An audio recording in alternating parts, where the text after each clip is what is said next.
Salut l'équipe. Hier soir, pendant mon insomnie quotidienne, je me suis fait une nouvelle fois piéger en regardant le match des Knicks. Cette fois, ils jouaient face à une équipe assez originale.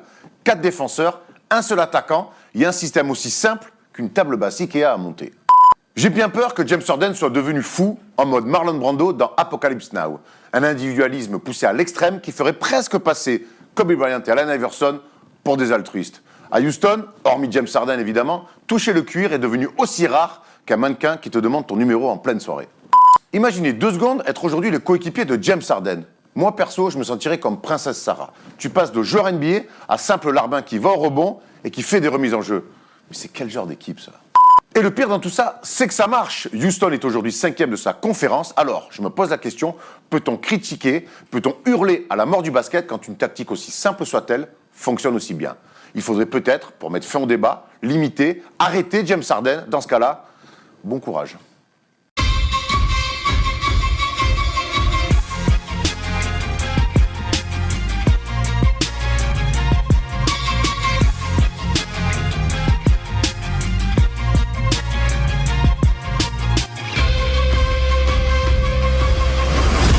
Salut l'équipe, on est jeudi et le jeudi c'est le First Day Show, content de vous retrouver après une petite semaine londonienne. Thomas, tu t'es bien remis ? Oui, très bien, je suis très en forme, j'ai hâte d'en découvrir, on a plein de choses très intéressantes dont il faut parler aujourd'hui. Et oui, et surtout cette semaine on a une équipe un petit peu remaniée comme c'est la période du mercato au foot, pas que. On a le plaisir d'accueillir Youssef Oudoissa, qui est journaliste chez Canal+, et qui fait aussi une petite web-série, on en parlera un petit peu plus tard dans l'émission. Youssef, on est très content de te recevoir. On s'était croisés sur les terrains de basket à une époque. On se retrouve dans un studio toujours pour parler de basket. Ouais, c'est un kiff d'être avec vous, merci pour l'invite. Alors mon nom c'est presque ça, c'est Ouldiassia. Ouais, alors tu sais que j'ai jamais réussi à le dire, c'est relou. Non, il est compliqué, c'est relou. Youssef, ce sera plus simple. Voilà. Non, content d'être là, c'est cool. Au programme, on a les news, on a un focus, on a un débat sur Russell Westbrook. J'ai affaire à 2 meneurs avec des styles un peu différents. D'accord, mais l'un est plus grand que l'autre. Ça, ouais, a priori. Ça va être. Et puis l'autre a une meilleure carrière aussi, accessoirement. C'est un peu Magic. Moi, je suis un peu le Ty Lawson. Tu vois ce que je veux dire Pas mal, Ty Lawson. Pas mal. Pas mieux que Magic, hein. A priori. On est là-dessus. Et puis donc on aura. Donc tu nous parleras de cette fameuse série Evan for Real, c'est ça ? Fournier for Real, ouais. Fournier for Real, donc super intéressante. Tu nous expliqueras un petit peu les dessous parce qu'on en a parlé en off à Londres justement. Et un petit peu tout le complexe aussi d'intégrer une franchise NBA. Tu nous diras que c'est pas si simple que ça. Et puis il y aura un petit quiz à la fin. Oui, et puis oui, bien sûr, tout à fait. Un petit quiz à la fin. T'es bon au quiz ? Non, pas du tout. Bon, je peux pas dire oui, mais non, franchement, je suis pas très Tu peux te bon. préparer, ce sera une spéciale Rocket, vu ce que fait James Harden en ce moment. Ok. Et puis on parlera chaussures aussi. A priori non, parce que on fait un petit bisou à notre ami Pierrot. On voulait parler de PJ Tucker, mais on en parlera la semaine prochaine finalement. Donc restez, on fera une petite séquence sur les plus belles chaussures de PJ Tucker, et il y en a pas mal. Bon, rendez-vous est pris. Ouais. On fait un bisou à Steph, hein ? Tu l'as pas dit. Il est à Monaco. Il est à Monaco pour faire le tirage au sort de la Leaders Cup. Notre ami a clairement mieux à faire que d'être avec nous. Il a la belle vie quand même. Il a la belle vie. J'ai vu qu'il y avait Jaco aussi qui tirait les boules pour Strasbourg, Jacques Alinguet, mon cousin, donc il va tirer les boules froides, j'imagine. Jacques, je suis Jacques Monclar. Jacques Monclar peut-être aussi, mais je ne pense Non, pas. je pense pas. Vu que c'est pas Bein qui diffuse cette compétition, n'est-ce pas ? Très bien, bonne news. Ouais, bonne Justement, news. on continue avec les news, les vraies, celles-là de NBA. 4 seconds, down to 3. Hart steps back, fires, it's the game! 61 points, victoire des Rockets, mais toujours pas besoin d'une moindre passe décisive. James Harden encore régalé au Madison Square Garden, régalé ou pas. Au-delà de cette performance incroyable, Youssef, moi j'aimerais bien avoir ton avis de meneur de jeu, d'ancien meneur de jeu, sur ces performances assez incroyables de James Harden. On va parler de performance individuelle du coup. En fait, James, collectif, c'est compliqué. Ouais, c'est clair. Ça n'existe pas. Le basket que propose James Harden en ce moment, c'est tout ce que je déteste en fait. Donc alors, c'est le meilleur joueur de 1 contre 1 de la ligue, c'est un attaquant extraordinaire. En défense, c'est beaucoup moins bien. Mais il est en train de montrer à tout le monde, même si Chris Paul est blessé, même si Capela est blessé, il montre à tout le monde qu'il s'en fout de ses coéquipiers. Il a mis plus de 260 points sur ses 5 derniers matchs sans aucune passe décisive. C'est moins d'un point. Consécutif. Consécutif, C'est ouais, en plus, incroyable. c'est important. Consécutif. Non, c'est important. Moi, je l'ai vu quand je tournais la web-série, justement, Fournier for Real, Orlando jouait contre les Rockets. Je l'ai vu sur des situations où il engueulait ses partenaires qui dribblaient même. Ses partenaires posaient d'autres dribbles, il disait « give me the ball » et tout. On a le big man qui essayait de venir lui mettre un écran « get out of here ». En fait, il joue tout seul et je déteste ça. Mais vraiment, c'est pas, pour moi, c'est pas du basket. Ça reste un joueur exceptionnel. On parle de lui, il est candidat à sa propre succession pour le titre de MVP, mais c'est pas du basket. C'est un numéro de soliste qu'il est en train de nous faire. Ouais, il montre que All-Star Game, il va briller. il va faire kiffer tous les fans du All-Star Game, mais la saison, c'est pas All-Star Game. Il n'a pas des rigolos en plus à côté de lui. Il a PJ Tucker, il a Eric Gordon. il a Austin Rivers, il a même Green. Donc il y a des gars qui peuvent jouer, c'est pas des rigolos.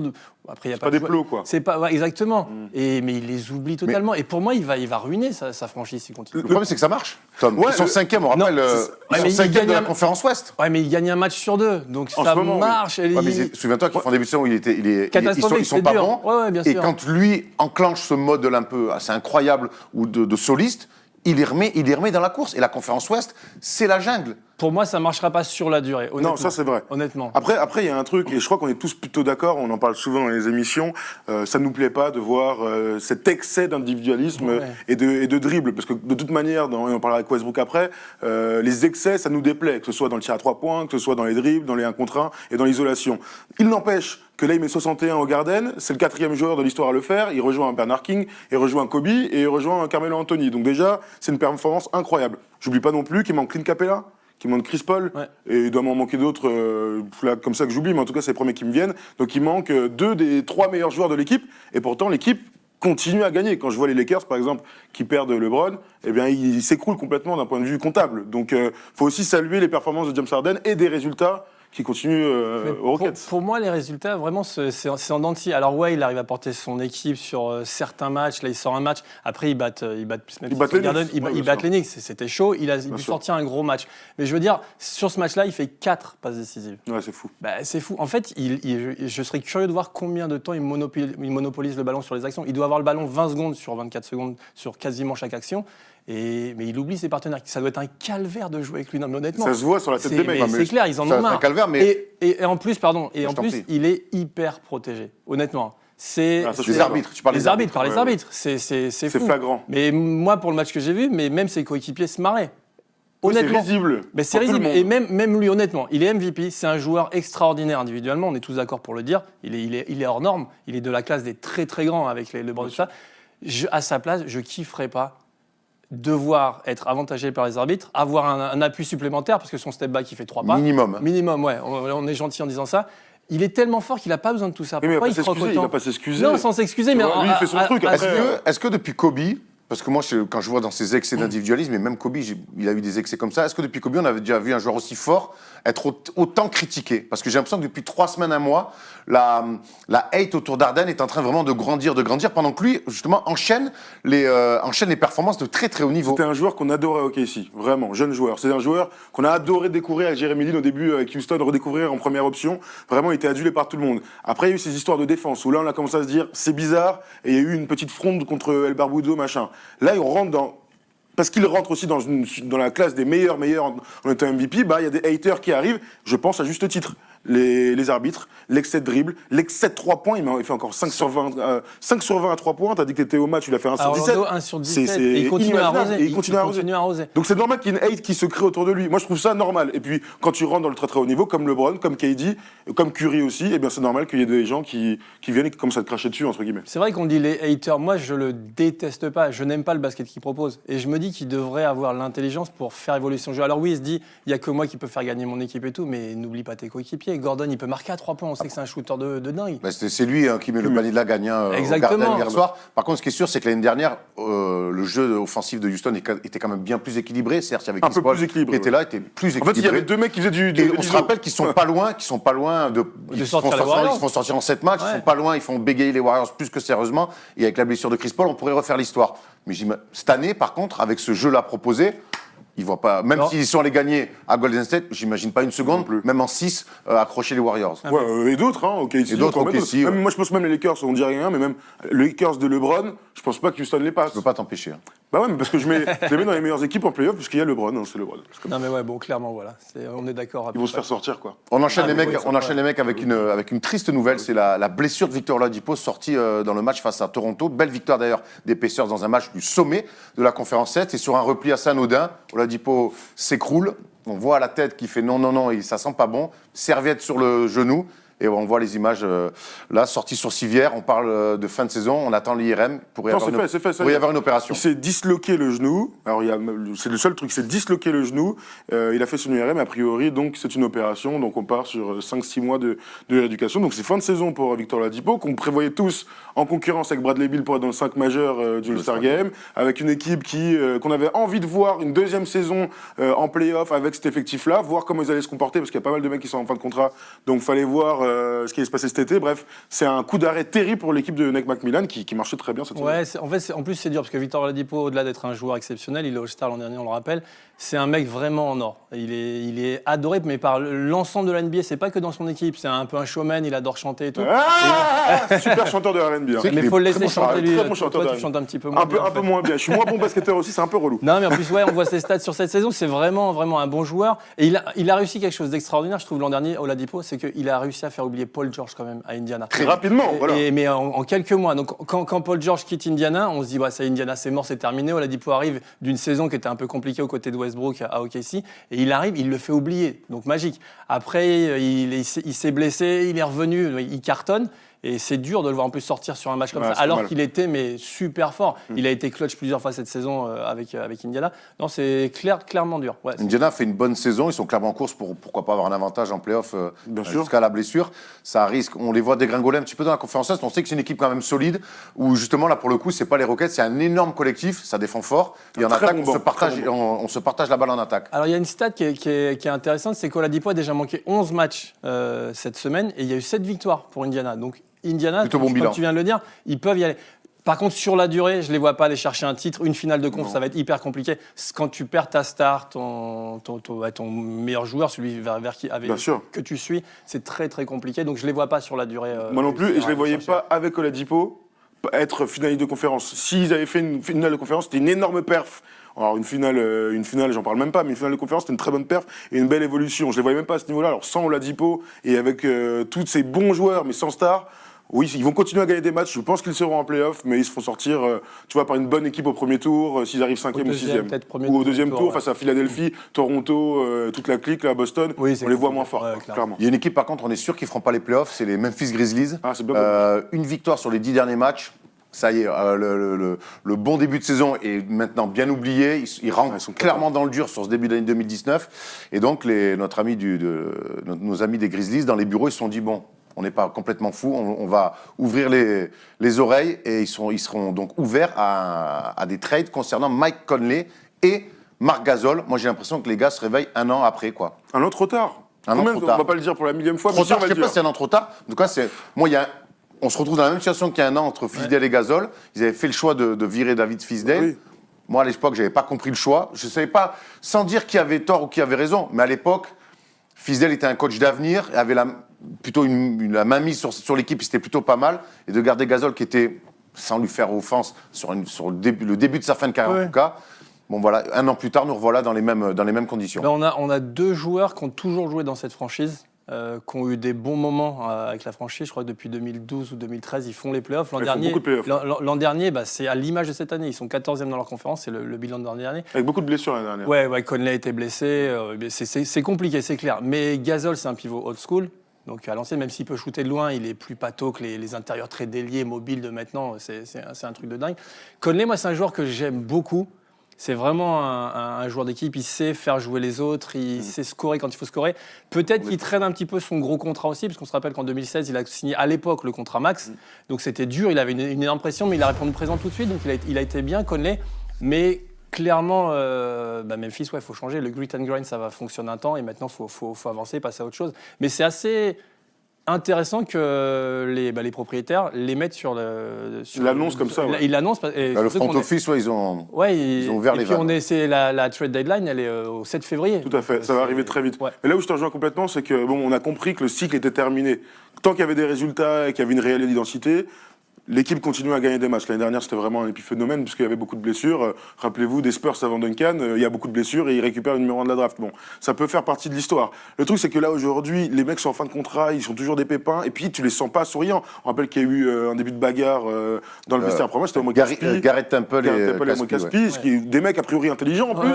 Donc c'est très étonnant. C'est un peu le bazar un peu partout. Marc Gasol est en fin de contrat, il a une player option pour l'année prochaine.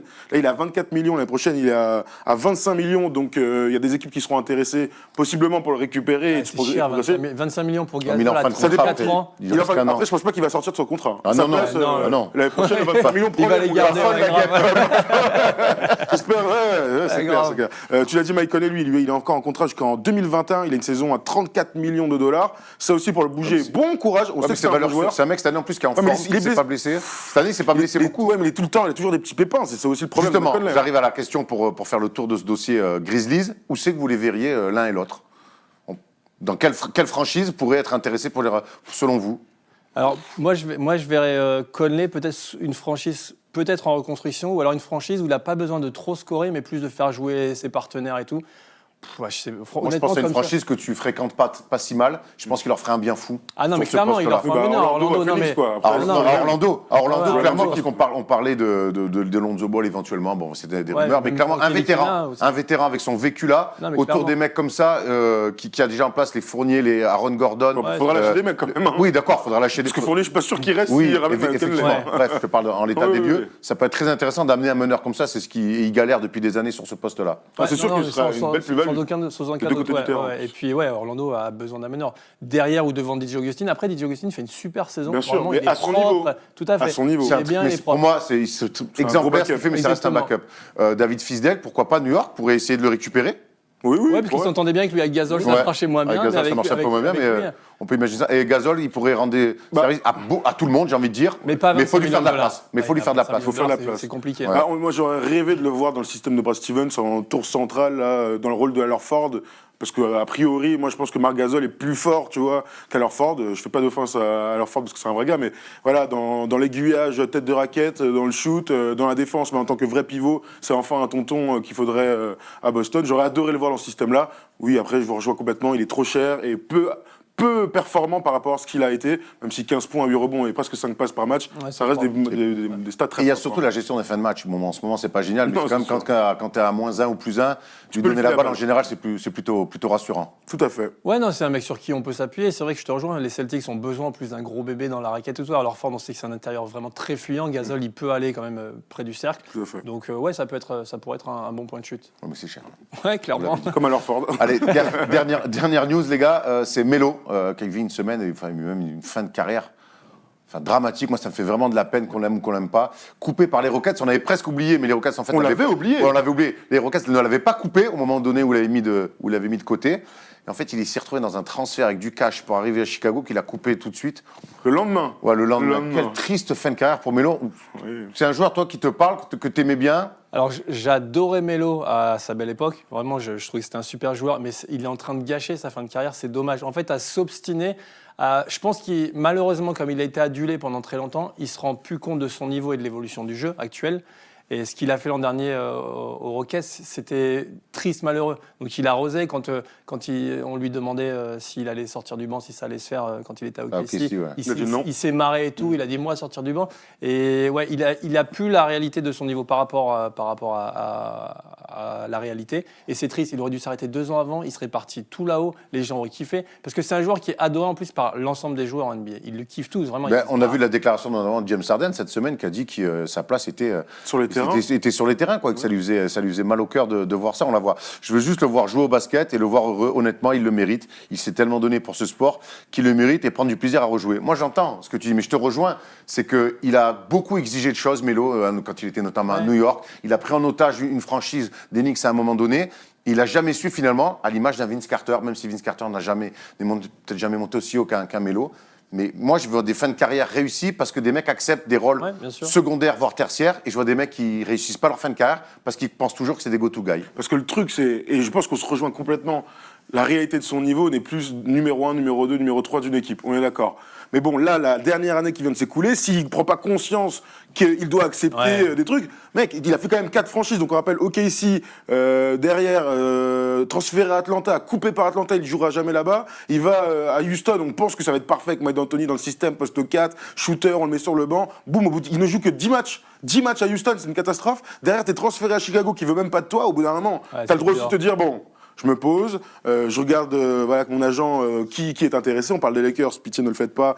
Voilà. Mais en tout cas, j'y vais dans un rôle où je peux gagner le titre. Tu vois, en tout cas, j'ai une chance, je suis chez un contender. Je vais arriver, mettre mes points. Si je suis pas bon, on me fait pas jouer, mais je gueule pas, je me donne en défense, je suis au contact. Enfin, je sais pas, tu vois, dans l'attitude. Et puis le là, fait, il a jamais et puis on réussi à faire ce imagine que le passage-là. fait qu'il ait cette attitude-là où il n'accepte pas des rôles un peu moindres, toutes les franchises, ça les refroidit. Non, mais clairement. Après, peut-être, parce que LeBron a dit cette semaine là, qu'il aimerait bien jouer avec Melo une fois dans sa carrière. Pitié. Je me dis que peut-être qu'aux côtés de LeBron, s'il y a une discussion entre les deux, que LeBron lui rappelle où est sa place et qu'il ne faut pas non plus qu'il vienne et brider l'éclosion des Kuzma et Ingram, par exemple, peut-être que ça pourrait marcher et qu'il pourrait repartir et faire une fin de carrière plutôt sympa. En plus, Melo, on peut avoir parfois l'image d'un mec un peu arrogant, tout ça et tout. C'est un mec super gentil. Il était cet été au NBA Africa Game, il était parrain du match. Il a construit un terrain, un playground à Soweto, donc un quartier qui est plutôt défavorisé en Afrique du Sud. Et il était vraiment super sympa avec les gamins, avec l'entourage, accessible. Donc, c'est pas l'image de l'arrogant qu'on a. Peut-être que sur le terrain de basket, quand on rentre un peu entre les lignes, il est un peu plus arrogant par rapport à son statut, mais ça reste un mec plutôt cool quand même. Plutôt cool avec les gosses, est-ce qu'il est plutôt cool avec son coach? Après, tu vois, Mr. Jekyll et Dr. Hyde. Non, je suis pas sûr que construire des terrains de basket à Soweto, ça va pousser les propriétaires à signer Melo. C'est plus pour son image. Ouais, non, mais c'est sûr. Ça a l'air d'être un bon gars. Je le connais pas, mais ça a l'air d'être un bon gars. C'est une resta, moi, de toute façon. Oui, c'est une star. C'est une resta, bien sûr. Il n'y a aucun doute. On a fait le tour des news, messieurs. Ouais. On va passer sur le focus et sur le match de dimanche que tu commentes d'ailleurs. Ouais, carrément. On le passe sur le Canal Afrique. They do have a timeout. Decide not to use it. Curry, way downtown. Bang! Bang! Dimanche, la NBA nous propose un derby californien. Les Sacramento Kings se déplacent chez les Clippers de Los Angeles. Donc, Youssef, on disait, parce que souvent on dit c'est sur League Pass ou sur Bein, mais pour nos amis africains qui nous regardent aussi, ça se passe sur Canal Plus Afrique et c'est toi qui commentes avec Georges. Ouais, on commente avec Georges. J'ai dit en fait, en gros, Bein a les droits pour la France et Canal Plus Afrique a récolté les droits pour l'Afrique francophone. Donc, on a un public très large, c'est sur 25 pays, c'est vraiment panafricain. Et pendant les lives, en plus, on a des internautes qui nous posent des questions, des téléspectateurs sur Facebook, et on voit que c'est vraiment panafricain. Il y a beaucoup de gens du chat, d'ailleurs, qui nous écrivent. On embrasse le chat, évidemment. De partout, donc c'est un vrai kiff pour un continent fan de basket, et il y a un vrai engouement pour la NBA là-bas. On va revenir sur le match, donc les Kings de Sacramento. T'as même une petite vidéo par hasard? Hein? Une petite vidéo, non? Mais si, justement. Ah, pardon. Les Kings de Sacramento avec De'Aaron Fox contre les Clippers qui marchent bien cette saison, même si ce début d'année est compliqué, ça peut donner ça. Merci Thomas. We gotta just win it. We win it and we on to the next one. Good feed into Hero. Terrific finish. Teams know we're going to come. We're going to run at them. We're not going to go away. Fox. Harris. Man, how good is that? De'Aaron Fox doing it all. Alléchant ce match ou pas, Thomas? Ouais, très sympa. Moi, de toute façon, dès que c'est un derby californien, je m'en régale. En plus, c'est deux équipes qui me plaisent plutôt. On parlait vite fait, mais il y a des duels qui m'intéressent énormément. Le De'Aaron Fox face à Shai Gilgeous-Alexander, ça va être intéressant. Non, c'est deux bonnes équipes en ce moment de la conférence Ouest, avec possiblement un All-Star qui serait Tobias Harris. Et mine de rien, Youssef, on tombe dans la période où on a dit tout à l'heure, plutôt dans l'émission, que c'était la guerre à l'Ouest. On rentre finalement dans des matchs déjà presque un peu, pas décisifs, loin de là, mais en tout cas pour la course au play-off, on y est parce que les Kings, avec un bilan de 24-24, sont 9e de la conférence Ouest, et les Clippers avec 26-22 sont 7e. Donc il y a clairement... Ils sont 8e aujourd'hui. 8e, il y a quand même un objectif de play-off en vue. Ouais, c'est deux belles surprises. Sacramento, personne ne les attendait à ce niveau, c'est clair. Donc, pas même les fans. Hein. Non, mais clairement. Donc c'est une belle saison. Et voilà, les Buddy Hield, les Fox qui cartonnent et qui est en lice pour le titre de MIP avec Pascal Siakam. Mais ouais, c'est deux belles équipes qui proposent en plus un basket qui est plutôt cool. Donc la course au playoff, elle est lancée pour toutes ces équipes. Bon, on sait qu'on a le top 4, top 5, on sait que ça va se jouer entre les Warriors et toutes les équipes, je ne vais pas toutes les citer. Mais derrière, j'adore ce joueur-là. Montrezl-Harrell. Il a une vraie énergie sur le terrain, mais c'est contagieux, quoi. Brave bœuf. En décembre, on était à Los Angeles. Je l'ai interviewé dans les vestiaires. Brave bœuf. C'est que là, t'as pas envie de lui, Non. de lui dire des mauvaises choses. De toute façon, aller te battre avec des mecs qui a des biceps comme des cuisses, au bout d'un moment, c'est un peu compliqué. Hein. Et qui met un petit truc à la Ryu. C'est important, c'est la nouvelle mode de mettre des petits bandeaux à la Ryu. Ryu ou Ken, d'ailleurs, au choix. Même Gortat, j'ai vu une stat qui est passée, c'est c'est le joueur qui mettait le plus d'écrans d'assist screen. Ouais. C'est intéressant. Donc Screen assist. moi, c'est deux équipes que je vais avoir plaisir à commenter. Parce qu'on n'a pas été forcément gâtés tous les dimanches soirs. Et tu sais pourquoi c'est ça? À cause du Super Bowl. Et voilà. Après là, ils vont terminer. Après, et tu vas commencer à avoir des belles affiches le dimanche. C'est clair. Non, mais celle-ci va être intéressante. Ouais, on a hâte. En tout cas, ça sera 21h30. Donc, pour ceux qui en Afrique, ça sera donc sur Canal+. En France, ça sera BeIN ou le League Pass. Voilà, vous avez que l'embarras du choix. Ça sera dimanche 21h. Bon, tu veux un petit prono alors? Ouais, moi je vais mettre Sacramento. Je trouve qu'ils vont bien en ce moment et ça va être compliqué de contrôler le père Fox parce que ça galope terrible. Ah, Bradley peut s'en occuper.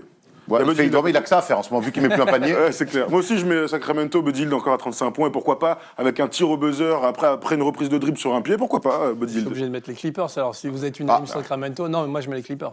Oh, bah, pourquoi pas. À domicile, ils en lâchent beaucoup à domicile en ce moment. Ouais. Sachant qu'on parie chacun 500 €, j'espère que tu as fait le bon pari. Ah non, c'est bon, finalement, je m'abstiens. Bon, vous êtes prêts, les gars? Parce que là, on va attaquer un débat sur un joueur qui me tient toujours particulièrement à cœur, sur qui je suis assez peu tendre. C'est notre ami Russell Westbrook. Est-ce que c'est la saison de l'amélioration pour notre ami? On en parle tout de suite dans le débat. Dennis Rodman, if you forget all about the hair and all the tattoos, watch him play basketball. He can do. OKC est 3e de la conférence Ouest, réalise une superbe saison. Et la question qu'on a envie de se poser, c'est Westbrook a-t-il changé? 3e saison consécutive en triple-double.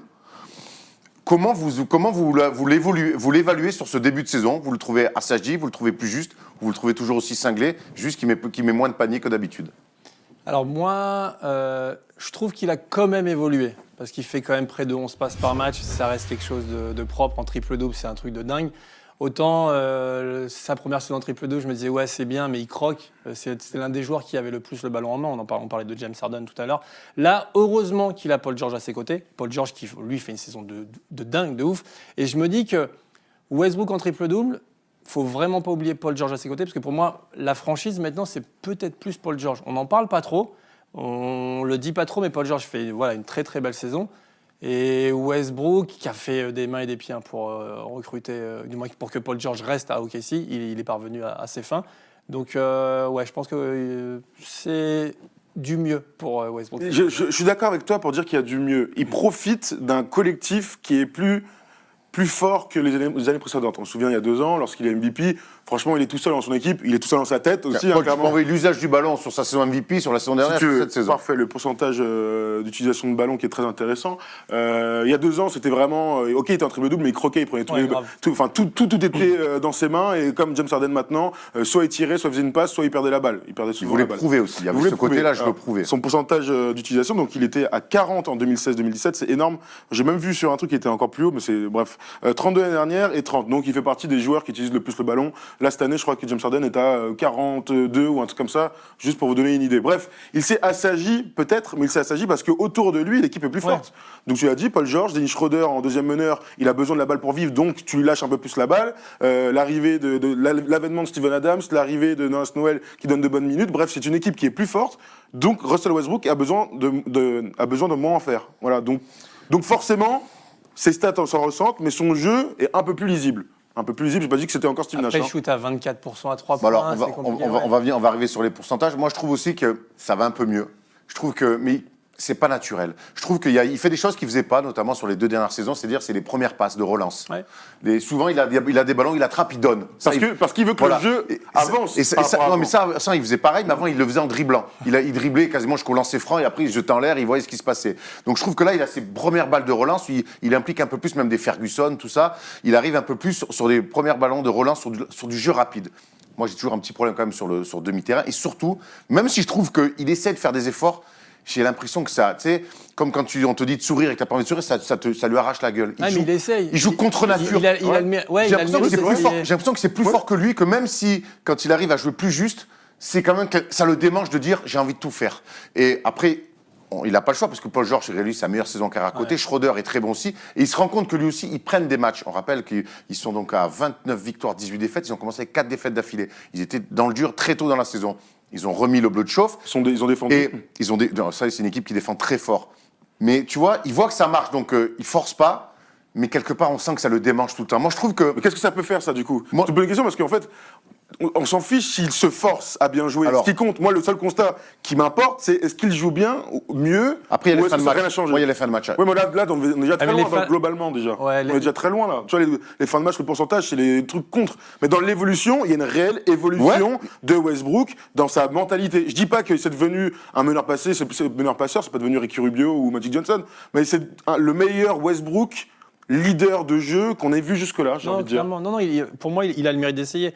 En fait, ce qu'on disait sur Harden qui pensait pas à ses coéquipiers, Westbrook essaye de penser à eux. Donc c'est bien. Je le disais tout à l'heure, il fait 11 passes par match. Après, il est obligé. Quand tu as Paul George à tes côtés, quand tu as, tu l'as dit, Schroeder et Steven Adams aussi.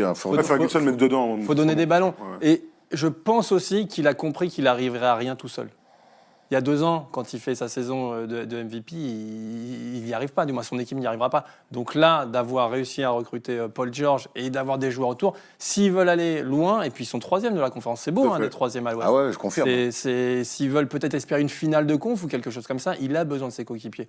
Donc espérons qu'il ait la maturité nécessaire pour que même dans les moments chauds, même quand on va avancer dans la saison et quand on va arriver en play-off, ils se disent pas, allez, ça y est, je suis en mode Westbrook, seul au monde et je vais me Ça, c'est la faire du grande James crainte. Harden. Tu vois, C'est la on question, parle des hein. moments chauds. Tu parles des moments chauds. Samedi soir, match à Philadelphie, ils font un match énorme. Ouais. Ils font un match énorme. Fin de match, elle est serrée.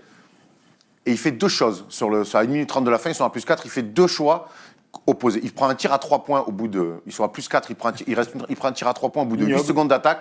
Catastrophique derrière Butler. Marque à 3 points. Je comprends pas. Tu vois, ça, alors ça peut paraître anodin, puisqu'en plus derrière, il gagne. Moi, ça, ce choix-là, je comprendrai jamais. Jamais, mais on est Parce que d'accord. surtout quand t'es meneur de jeu, Voilà. quoi. Et Tu un montes ta centre balle, il se passe intelligent. rien, tu prends un tir à 3 points en première intention, je comprends pas.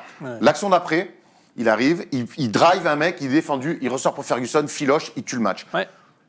Mais Il a- comment, Sachant qu'il avait mis 5 ans Voilà. Ferguson, donc il a vraiment cherché l'homme c'est chaud. ça. Comment tu peux, en si peu de temps, comme ça, être...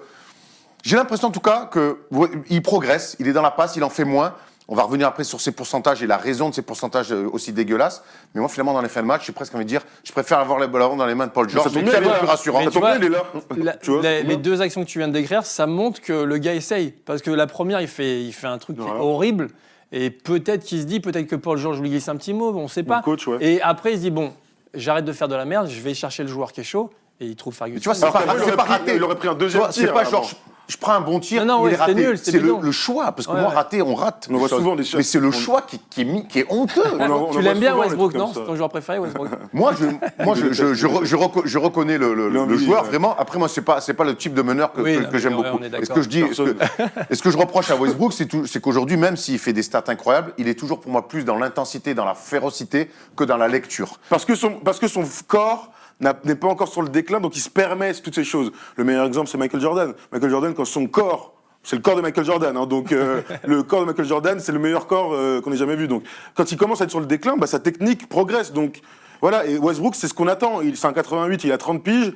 Je pense que d'ici encore 1, 2 ou 3 ans, ce sera encore la bombe physique qu'il est. Mais le jour où son physique va descendre, c'est là où on va pouvoir jauger sa qualité de lecture, c'est les choix qu'il va faire en fin de match. Mais pas avant. Tellement il est sûr de son physique et sûr de sa force, il ne peut pas faire autrement que ce qu'il est, donc faire n'importe quoi par moment. Ah non, ouais, clairement. Après, je sais pas comment il va évoluer. Ce serait intéressant de le voir dans 2 ans, en se disant, bon, on a vu son évolution, là, on vient de parler de son évolution sur les 3 dernières saisons où il est en triple double de moyenne. Il va être intéressant de voir comment il va évoluer et surtout de voir comment son équipe va évoluer et comment il va faire évoluer ses coéquipiers. Parce qu'un meneur de jeu, il doit faire évoluer ses coéquipiers. C'est une réalité. Après, il a Schroeder à la main, donc Schroeder, il le fait un petit peu souffler à la main, il peut Ouais, jouer et en puis poste le 2 décolle en et poste tout, 2, il ouais. le décolle en poste 2. C'est ce dont je rêve depuis des années et je suis très content. Ouais, mais c'est pas mal du coup parce ouais. que en ayant Schroeder sur le terrain, Westbrook il a un peu moins le ballon entre les mains. On a C'est vu ça. il y a 10% de moins, 10 points Sur de 10 moins. ballons, il a 2 ballons en moins, c'est déjà énorme Bah, c'est pour ça. la structure d'équipe. Donc ouais, à voir sur les prochaines saisons et déjà à voir cette année en playoff parce qu'ils font une super saison régulière. Il va falloir qu'ils confirment en playoff. Mais moi, il y a un truc quand même, parce que là, on est en train de. Tu vois, moi, son tableau des triples-doubles, qui est 118, extraordinaire, 118, il est 3e de l'histoire, bref, c'est incroyable. Là, je vois dans la morphotype d'équipe, l'année dernière, le pace de l'équipe était à 96,7. Cette année, il est à 102,6. Donc, il court beaucoup plus. Bon, à l'image de la NBA, mais il court beaucoup plus que les années précédentes. Parce que quand tu passes de Schroeder à Felton, de Felton à Schroeder en sortie de banc, ton banc continue à courir. Alors qu'avec Felton, tu marches et limite, si tu vas à 8 secondes, une action sur deux. C'est sûr, il y a ça. Et puis, il y a aussi le fait que Paul George fasse sa meilleure saison en carrière. Pourquoi est-ce qu'on ne doit pas dire aussi bravo Russell Westbrook, à la fois de lui avoir dit de rester, de l'avoir convaincu de rester, ça, bravo, et surtout mais bravo de l'avoir bravo parce qu'a priori il le met dans les meilleures dispositions. Mais on dit bravo. Donc, l'évolution de Westbrook, elle se quantifie aussi par la saison de Chris Paul, de Paul George. Qu'est-ce qu'on disait même l'année dernière avec Paul George, mais qui était en fin de contrat, donc situation toujours particulière. Qui était moins bon, et c'était de dire, mais en fait, les mégastars ne peuvent pas jouer avec Westbrook. Aujourd'hui, non, faux, mais à coup de pas, on s'est trompé. Enfin, moi, en tout cas, je me suis trompé là-dessus. Pour Paul George, qui fit très bien. Maintenant, la question que j'ai à vous poser, c'est quand je vois le niveau de jeu de Paul George, comme il tue les fins de match cette saison, est-ce que c'est Paul George qui, du coup, masque un peu plus ce qu'on voyait, ce qui nous sautait à la gueule les 2 dernières années, ou est-ce que c'est vraiment un vrai duo complémentaire? Pour moi, on se retrouve un peu dans la même physionomie que quand il y avait KD. Alors, c'est un poste 3 qui aime shooter. KD était un tueur de fin de match. Quand KD a les ballons en fin de match, à l'époque, OKC gagnait des matchs. Enfin, voilà, c'est complètement con. Quand Westbrook voulait lui faire la passe, on se rappelle qu'il se barre aussi pour ça. Et il se barre exactement pour cette raison, parce qu'il en avait marre par moment que Westbrook veuille tirer sur son truc. Maintenant, Westbrook a vu comment il pouvait être tout seul, aussi fort soit-il. Il a besoin d'un mec shooter, clutch. Paul George l'est. Et donc, je pense qu'ils sont devenus complémentaires, même si ce sont les playoffs qui nous diront si on a raison ou pas. À la différence de KD, je trouve, Paul George a moins besoin de tirer la couverture vers lui. Il est moins grande gueule. Paul George, je dirais que c'est son jeu, son basket qui parle pour lui. Avec KD Westbrook, il y avait un vrai problème de leadership parce que les deux le revendiquaient. Paul George, il revendique rien, même si, pour moi, c'est lui la star de l'équipe cette saison. Oui, il fait meilleure saison que Westbrook. Après, Westbrook, c'est le visage, l'âme de la Non, c'est ça, mais je veux dire... Il fait quand même une saison triple-double, Gonze, et ce qui reste, même s'il a banalisé ça, que ça fait la 3e année d'affilée, ça va dire... Bon, c'est normal, ça reste exceptionnel. Non, mais c'est extraordinaire. Mais par contre, par exemple, quand on parle de la shortlist pour le candidat au titre de MVP, on ne parle pas de Westbrook, on parle plus de Paul George. Oui, parce qu'il fait la meilleure saison de sa carrière. Et dans une équipe qui est top 3. Et il défend. Mais je pense que, je ne sais pas s'ils se sont mis d'accord en lui disant, écoute, moi, je cartonne sur le terrain et tout, mais gars, si tu as besoin, toi, du leadership de l'équipe, tu as besoin d'avoir les lumières sur toi, moi, ça me va bien. Paul George, il doit se dire, je fais mon taf dans l'ombre. Et le gars attire toutes les lumières. Je pense que quand Paul George prend la décision cet été de re-signer à OKC, je pense qu'il a des certitudes. C'est pour ça que quand il l'annonce devant tout le monde, ils sont tous les deux sur scène. Il y a un truc main dans la main, regardez, on va le faire ensemble. Je pense qu'il y a eu des vraies discussions, parce que souvenez-vous, l'année dernière, quand ils se font sortir par Utah le match 6, Westbrook est dans un excès complet. Paul George est aux fraises terribles. Et Melo, j'en parle même pas. Donc après ça, je me suis dit, oulala, mais Paul George, il va se barrer. Ouais. Et après cette désillusion, quand même, de se faire sortir au premier tour par Utah, avec l'avantage du terrain, ils ont dû vraiment se parler et se dire les vraies choses. 2-3 soirées bien sorties. Et aujourd'hui, quand je les vois comme ça, top 3, et quand je les vois complémentaires, et quand je vois Westbrook dire, vas-y, les derniers tirs, ils sont à toi, parce que c'est quand même un shooter plus naturel, Paul George. Oui, et même un créateur sur du 1 contre 1 tête-à-tête sur demi-terrain. Je trouve que là-dessus, moi, j'aime voir cette évolution de Russell Westbrook, même si j'ai encore parfois du mal avec ses lectures d'illettrés, pour le coup. De toute façon, t'as raison. De toute manière, le 1 contre 3, tête à première, moi, il me fasse toujours mal. De toute façon, les défauts de Westbrook, voilà. Les 2 défauts de Westbrook, ok, Nurkic. C'est clair. Ce sont la lecture de jeu qui, par moment, waouh, c'est pas un truc de joueur de haut niveau. 2, ses pourcentages, on l'a même pas effleuré. Alors, comment l'expliquer? Si, justement, on va y aller sur ces pourcentages. Comment vous l'expliquez? C'est juste une période sans, c'est pas un shooter naturel, donc on peut se dire qu'il peut traverser une période dure, ou c'est une sélection dramatique? Tout à la fois. Le truc, c'est que le Russell Westbrook, quand il est en progressant, a eu un go-to-move au-delà de ses lay-ups et tout ça. C'est-à-dire que quand le défenseur recule, il prend un dribble de dribble, boum, tête de raquette, il tire. Et il maîtrise réellement ce mouvement. Et donc, petit à petit, avec le temps, il s'est éloigné, capable de mettre des énormes tirs en fin de match, mais sans jamais avoir cette régularité. Je regardais ses stats à 3 points en carrière, il est à 30%. En carrière, 35%, c'est la moyenne des joueurs en NBA. Et cette année, il est à 24% à 3 points. Après, mais 24% en tirant 5 fois par match, c'est incroyable. Mais c'est ça, déjà, pourquoi il tire 5 fois par match, sachant qu'il est qu'à 24%. On sait que lui, il aime aller dans le drive, c'est un joueur puissant, tonique. Parce qu'il l'attendre comme ça. Bah ouais, mais mais ça, il supporte pas. Tu recules de 2 mètres, bien tu sûr, oui, mais c'est l'ego. Tu vas dire quoi? Et boum, il va ouais, mais alors du coup, le défenseur a gagné. Complètement. Si le défenseur se met à 3 mètres et dit vas-y shoot, non, faut qu'il y aille. Je pense qu'il ne devrait pas insister, mais de toute façon, c'est pas que je pense, c'est les stats le montrent. Il ne doit pas insister avec le tir à 3 points. Après, c'est douteux parce que, ouais, il arrose. Hein, il prend 21 ou 22 shoots par match. Il est à 20,1 tirs par match. C'est ça, donc 20 shoots à par match. 41% au tir. 41, on va dire, c'est juste acceptable, honnêtement. Voilà. C'est dur, mais parce qu'il y a 24%. Je veux dire, si tu enlèves les 24% à 3 points, il doit être à 45, 47%. Il a 47 à 2 points. Voilà, 47% de points, ça va. Ah oui, c'est à correct. 7 sur 15. Ouais, oui. c'est bien. Ouais, peut-être limiter le shoot à 3 points. Non, mais je pense je que rajoute 4,5 surtout, paires de moi, balles je te dis, aussi, surtout à 3 points, au-delà c'est pas un shooter naturel, c'est la sélection moi qui me choque par moment. Je parlais du match face à notamment à la fin du match face aux Sixers, la sélection me choque. Mais après il te fait mentir, il a un bugne à bugne avec Lillard de 3 jours après. Ouais, et c'est clair. Il est parfait. Il est merveilleux, ouais. Contre Portland, il a été merveilleux. Ouais. Non, mais tu vois, voilà, il faut aussi dire. Mais bon, c'est quoi ça? C'est Westbrook, c'est un petit peu. C'est le mec qu'on aime bien détester, le mot est fort, mais qu'on aime bien aller embêter sur ses défauts, mais en même temps, quand il est comme ça. Non, mais il est bon. Et puis, clairement, honnêtement, il me dérange moins que Harden. Ce que fait Harden, Westbrook, il me dérange Ton beaucoup copain, moins. James. Ouais. Ah, mais là, c'est. En plus, je l'ai vu sur le terrain insulter ses partenaires. Et Evan Fournier défendait sur lui, il fait 1 sur 17 à 3 points. Bonne défense, Evan. Evan. Ouais, mais en plus. Les gars, on va finir sur Westbrook et OKC. Moi, je les avais mis premiers de l'Ouest sur la saison régulière. C'est pourquoi pas encore faisable, même si ça risque d'être compliqué.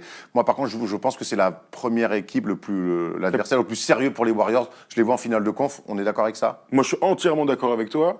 OKC est l'équipe la plus chiante pour les Warriors, pour toute la conférence Ouest. Bon, il y a les Warriors, mais les Warriors, n'oublions pas qu'il y a 3 ans, ils sont à 2 doigts de se faire sortir par cette équipe qui a changé, mais qui était sur les mêmes principes. C'est-à-dire une défense de fer, c'est très important quand tu joues contre les Warriors. Fort, hein. Ils défendent très très fort. 2 très bons joueurs sur des postes clés, Lamenne et le poste 3, et un barbare dominant à l'intérieur, Steven Adams. Alors oui, il y a des Marcus Cousins maintenant aux Warriors, mais en tout cas, ils ont quand même une colonne vertébrale d'équipe qui est très très très très intéressante. À voir si les shooters autour de Westbrook et de Paul George pourront être réguliers. Mais sur une série de playoffs, moi, c'est l'équipe qui me fait le plus peur si j'enlève les Warriors. Ouais, on est d'accord. Je vois les Warriors intouchables, surtout avec le retour de Cousins. Voilà, c'est n'importe quoi même.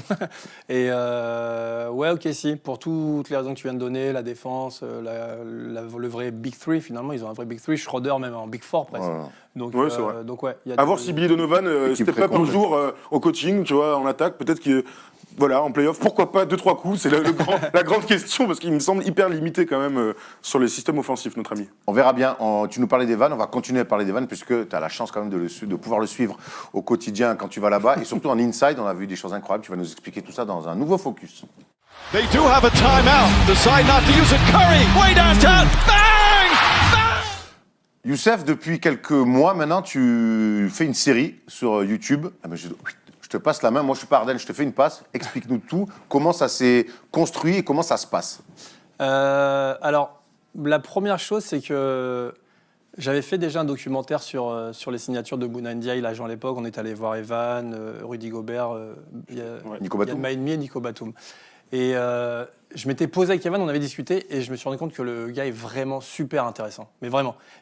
Très loin de l'image qu'on a de lui en France, parce que comme c'est un compétiteur, en France, on a parfois des problèmes avec les mecs qui disent tout haut qu'ils ont envie de gagner, que c'est des compétiteurs et qu'ils sont parmi les meilleurs. Et je me suis dit, purée, il est vraiment cool. Et que moi, j'étais un peu dans ce domaine. Je lui avais dit, voilà, j'aimerais bien un jour faire un truc avec toi. Il m'a dit, ouais. Mais le problème qu'Evan avait, c'est que comme Orlando ne gagnait pas suffisamment, ou en tout cas à son goût, il ne voulait pas s'éparpiller, on va dire, dans une web série. Et pour pas que les gens se disent, bah ouais, c'est un branleur, il perd les matchs et il va s'amuser à faire une web série. Sauf que j'ai essayé de lui faire comprendre qu'on peut tout lui reprocher à Evan, sauf son éthique de travail et son envie de gagner. Donc, tout ce qui compte pour un joueur de c'est ça, niveau. et personne n'ira l'attaquer là-dessus. On peut pas, clairement on peut pas. Et du coup, je pense que ça a mûri, ça a mis 2 ans. Ça a mis 2 ans, parce qu'Evan, comme c'est quelqu'un qui réfléchit vachement, qui se pose vraiment, qui fait rien au hasard, tout est calculé, on a vachement échangé. Donc, cet été, et d'ailleurs c'est au NBA Africa Game, à mon avis, qu'il y a eu un petit déclic, on s'est revus, il jouait pour la Team Africa, parce que sa maman est algérienne. Et du coup, voilà, on a avancé, on s'est dit peut-être go. Après, cette web-série, c'est un vrai travail d'équipe, honnêtement. Alors, il y a Tommy Humbert qui est au montage et aux images qui sont super belles. Ouais, tout le monde très loue les images de Tommy. Elles sont vraiment super cool.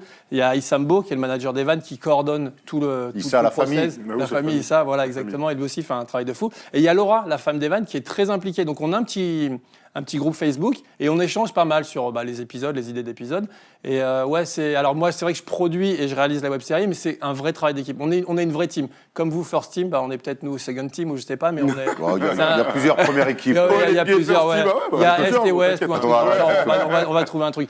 Non, et après, ce qui est super cool, clairement, c'est que Evan, pour le coup, nous ouvre le monde de la NBA. Et je pense que c'est ce qui plaît au match. On n'est pas. Moi, je bosse dans les médias, hein, donc c'est bien de donner les infos, actu, match, ce qu'on vient de faire, nous aussi. Mais d'aller en inside dans une franchise, c'est magique, c'est top. Et il est cool quand il nous amène. Là, il nous fait visiter la franchise du Magic d'Orlando. On va dans des endroits où personne n'est jamais allé. Et il nous montre des trucs. Je vous invite à aller voir. Hein, c'est sur YouTube. Allez-y, c'est sur YouTube. Ça s'appelle Fournier for Real. Explique-nous un petit peu des fois la difficulté de pouvoir intégrer comme ça une franchise NBA, les autorisations qu'il faut avoir, c'est jamais simple. Parce que nous, avec les Lakers, qui est peut-être la pire pour ça, on a souvent des problèmes. Hein. Non, mais c'est très compliqué. Sous la pluie, gros. Hein. Ah ouais, je dors tranquille. Il n'y a pas d'image. Déjà, on ne met pas d'image de match parce qu'on n'a pas le droit, ou il faudrait les payer très cher. Donc, il n'y a pas d'image de match. Après, comme on n'est pas un média qui vient, les franchises sont un petit peu plus cool, elles ouvrent un peu plus. On est la team d'Evan finalement. Evan a un produit. Vous êtes les proches, quoi. On est les proches. Donc quand on arrive, on est avec Evan. Même les gars, honnêtement, les gars sont plus cool. En plus, maintenant, ils commencent à nous connaître. Une fois par mois, on va 5-6 jours aux États-Unis, donc avec Tommy et Issa et Laura aussi, qui est déjà sur place. Du coup, les mecs commencent à nous connaître, les coéquipiers aussi. En plus, ils apprécient le produit, donc c'est cool. Donc ouais, c'est compliqué. Mais ça facilite beaucoup de choses quand tu es avec un joueur de la franchise. Et en plus, Evan, c'est pas un rookie. C'est un joueur important dans la franchise, c'est un vétéran dans la franchise. Donc, c'est cool. C'est la suite, c'est quoi? Il t'a fait combien d'épisodes pour l'instant? 5? Là, on en a fait 5. 5. Tous différents. En fait, ce que je disais à Evan, il ne faut pas qu'on parle que de basket. Il faut qu'on montre aussi tout. Et on était tous d'accord. La vie, quoi. La vie, le basket. On aura un épisode, par exemple, Day Off. Qu'est-ce qu'il fait sur un day off? On aura un épisode sur les soins du corps, prendre soin de son corps. Les soins des cheveux aussi. Ouais, les cheveux, il était marrant. Mais les cheveux, en plus, c'est marrant. Là, on a que des experts, là. Je suis ravi d'être avec vous. Moi, je travaille chez... Des mecs ont pris des résolutions radicales, surtout, quoi. En fait, on n'essayait pas de faire comme Evan, en fait, c'est ça. Tu ne sais pas, sur Instagram, on avait une discussion avec lui là-dessus. Il ne veut pas lâcher l'affaire. Hein. Non, après, il assume. Et alors, pour le coup, l'épisode des cheveux, c'était vraiment une demande des fans. C'était un truc de malade. C'était faire un épisode sur tes cheveux, Du coup, on l'a fait. Et honnêtement, qu'un joueur NBA en pré-saison, Evan met des perruques et tout ça. Et quand on lui propose de mettre des perruques, je me dis, c'est chaud, il va pas accepter. Et il fait, ouais, ok, d'accord et tout. Non, mais c'est un mec simple. Hein. Oui, il est super simple. Il est simple, accessible, gentil, disponible. Et blindé quand même. Il est blindé, mais honnêtement, alors c'est peut-être l'un des mecs les plus blindés que je connaisse, mais qui le montre le moins. Ouais. Il est pas du tout dans le show. Il a une vie normale, il est à la cool, il a sa petite vie tranquille, il est à Orlando, sa maison, sa femme, sa famille. Du moins, il est vraiment cool, tranquille. Et à aucun moment, tu ressens que le mec est blindé. Tu discutes avec lui, c'est comme si on discutait ensemble. Tu parles de tout, et tout. Ouais, il vit dans un monde où c'est un monde de multimillionnaires. La NBA brasse des millions de dollars. Et donc, il est rétribué par rapport à ça. Mais c'est très, très, très cool, hyper... On a un épisode aussi, c'est le prochain épisode qui va sortir d'ailleurs. En exclusivité. Quelle date? On veut une date. Non, je donne pas la date parce que tu sais, c'était 1 ou 2 jours près. Une semaine, on connaît. Ouais, ça devrait arriver d'ici, allez, on va dire, on est d'une quinzaine de jours, je dirais. Ouais, dans à peu près une quinzaine de jours. Evan fait un camp à la Hoops Factory tous les ans. Et du coup, il invite le MVP de son camp, le joueur le plus méritant, pas forcément le meilleur basketteur. Là aussi, je trouve que c'est super cool. Et la meilleure progression. Donc, il a invité des gamins là-bas. On allait voir 2 matchs. En plus, ils ont vu les Celtics et les Rockets. Donc, back-to-back. Il y a pire. Et 2 victoires d'Orlando, en plus. Le truc de dingue. Et Evan a été super disponible avec les gamins. C'est pareil, c'est là où on voit, vous verrez dans l'épisode, la proximité qu'il a avec ses gamins. Avant le match, il se pose avec eux, il discute, il parle de James Harden ensemble et tout. C'est vraiment super cool. Il les amène aux arcades. Il passe 2 heures à jouer aux jeux vidéo avec eux. C'est super cool. Et voilà, c'était important de montrer l'image d'un bon mec, et en plus un bon mec qui t'ouvre le monde de la NBA. Et dans les commentaires, quand on voit ce que disent les gens, c'est 100% positif. Merci de nous ouvrir ce monde et reste simple comme tu es. Ça s'appelle Fournier for Real, ça se trouve sur YouTube, il y a déjà 5 épisodes. Allez-y, rattrapez votre retard pour ceux qui ne l'ont pas vu. Et puis dans 2 semaines, il y aura donc le nouvel épisode qui sort. Tu as été très à l'aise pour expliquer ton projet, c'était très cool. Tu vas être beaucoup moins à l'aise parce que c'est le moment du quiz. Ah, c'est clair, je suis pas bon. It's Lillard. He got the shot off. Lillard, good! Et cette semaine, le quiz, forcément, donc c'est Thomas qui s'en occupe. On tourne un peu. Et puis je voulais affronter Youssef. Oui, c'est vrai qu'il avait absolument envie de t'affronter. C'est vrai. Parce Il s'est dit, je vais le défoncer. il a un souvenir d'un vieux match où tu lui aurais fait une clé de bras, je sais pas. Bon, peut-être. Non, j'étais peut-être. pas comme ça sur le terrain. Bon, alors ça va. J'ai fait comme on parlait un peu de James Harden, j'ai fait un quiz spécial Rockets. Ok. Alors, crois-moi, c'est plutôt simple. La première manche, ce sont là dans la télé des joueurs, des photos de joueurs floutés, juste leur tête. Il y a leur numéro, leur couleur, leur flow. Donc, c'est la rapidité entre toi et Erwan. Le premier qui dit le nom, on gueule à l'ancienne bonne franquette, d'accord? Allez, sur Le deuxième, l'écran, ce là. sera un truc très simple. Et le troisième sera un qui suis-je, tranquillou. Vas-y, Polo, envoie-nous la première photo, s'il te plaît. Mélo. Carmelo Anthony, Bravo. 1-0, facile. Facile, Carmelo Anthony, c'est pour s'échauffer, le numéro 7 de nulle part. Qui est ce numéro 7? Von Wafer, Van Wefer, c'est non. Un joueur. Karl Landry. Pas du tout. Pas du tout. Alors, il y a pas mal d'indices sur cette photo. C'est Kenneth Farid qui joue avec. C'est Kenneth Farid qui joue, qui est encore à Denver. Non, c'est Crowder, ça. c'est Crowder, c'est Jay Crowder. qui est C'est la même encore coupe de cheveux, mais c'est à Utah. Alors, c'était l'année dernière, regardez, c'était un maillot Nike, donc c'est que depuis l'année dernière, les maillots Nike. Qui avait le numéro 7 avant Carmelo Gerald Anthony Green. aux Rockets? Non. C'est pas Green, moi, Non. j'allais dire Green. Il y a aussi. des initiales de la même lettre. Quoi? Il a des initiales de la même lettre. Il a fini sa carrière. C'était un poste 2 qui a maintenant a pris sa retraite, je crois, puisqu'il ne joue plus. Qui a ensuite été poste 3, poste 4, qui a été All-Star dans la conférence Est des années. Joe Johnson. Joe Johnson. Et oui, on l'a oublié que l'année dernière, il était à Houston. Hein. C'est Mais qu'il jouait grave. pas. Incroyable. Il jouait pas. Et juste après, tu fais wow, Joe Johnson. C'est un Ouais. photomontage, en fait. Ouais, un peu, Tu lui as mis un maillot, en fait. C'est vrai qu'il est passé par là-bas. On enchaîne mon Polo, vas-y. Jeremy Lin. Jérémy Lin, facile. Hein, après c'est son trop passage à rapide, New York. toi. Il est facile. 2-1 pour Erwan. On enchaîne. Hakim. Ah non, Murphy. Clyde. Non. Murphy. Non. Putain, c'est Samson. c'est pas- Non. c'est pas Ah, Moses Malone. Moses Ah, Malone. putain. Ah oui. Moses, ah oui. Je vais regretter Moses. Belle petite coupe afro. Qui est ce joueur? Greg Hello. Non, Bon, là, je vais me faire défoncer. C'est Greg non, Hello. c'est le coach, là. Non, c'est Craig Hello, lors de c'est la Craig finale Hello, ouais. 86. Oui, parce qu'on avait oublié, mais il passe 3 saisons à Houston Avant d'aller à Cleveland. où il ne joue que très peu, notre ami Craig Hello, avant d'aller à Les looks ont changé, quand même. Ouais, les looks ont changé. Et Mais les quoique, shorts. tu regardes tous les petits en high school, les shorts redeviennent Ouais, très ils courts. remontent. Mais c'est pas du tout la même. Ouais, Mais c'est regarde pas la le même flow, hein. Pas morphologie du des tout la mecs. même coupe. Regarde les biceps des mecs par rapport à maintenant. C'est vrai, c'est tout en longueur. Regarde Kevin McHale au fond. Ouais, c'est clair. Ouais. On dirait moi, en fait. On enchaîne, vas-y, mon Polo. On enchaîne une autre petite photo. Qui est-ce? Qui suis-je? Qui je suis? Ralph Sampson. Ralph Sampson, ça fait 4-1 du coup. 4-2, non. Non, 4-2, non, 4-1. non, j'ai 4-1, qu'un. Ralph Moi, j'ai Sampson, non. qu'un. Il en restait 4 ou 5. Vas-y, Polo. Qui? Hakim. Non. Non, c'est Putain, Robert je vais- Horry. Robert Robert Torrey Horry. qui parle à Sam Cassell. Je vais laisser le petit high top pour pouvoir le découvrir. Oui, Robert Torrey. Eh oui, magnifique, 7 titres. Qui est ce joueur? Il a des biceps, c'est récent. Pas tant que ça en même temps. Ouais, le C'est maillot un est vieux. champion. Chilcutt. Non, c'est un meneur de jeu. Ah, bah c'est le coach, là, pour le coup, c'est Le coach le coach de Washington. Tu peux l'avoir. Scotty Brooks. oui, Scotty Scott Brooks. Brooks. Eh oui, Scott Brooks. Qui, Ah, putain, Scotty, hein. Hey, pas mal, Scotty. Peu cool à MacGyver. C'est clair. Qui est ce joueur? Ah, moi, je l'ai, vas-y. Est-ce que tu t'en souviens?